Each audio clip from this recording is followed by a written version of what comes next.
Riaz, cutting প্লাসটা নিয়ে আয়, ওখানে রাখ। কই রে, কোন জায়গায় রাখলে? দিচ্ছি ভাই, এই নেন। ভাই একটা কথা কব, 1 মাস হয়ে গেল কোন টাকা তো বাড়ি পাঠাতে পারলাম না। কয়েকদিন পরে ঈদ, তা টাকা পয়সা দেবে না নাকি?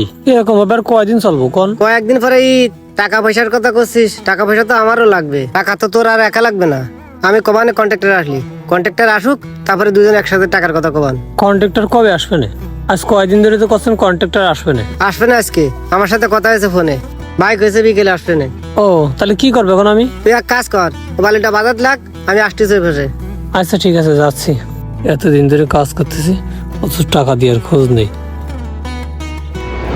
25, 30, 50, 120।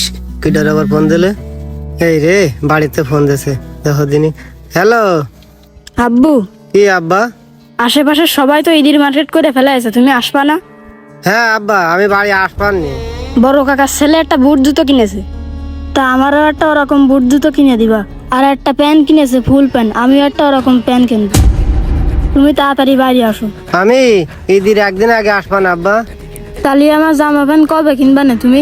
বাড়ি এসে কিন্তু আমি তোমার সাথে মার্কেট করতে যাব। আচ্ছা ঠিক আছে আব্বা, যাই নে।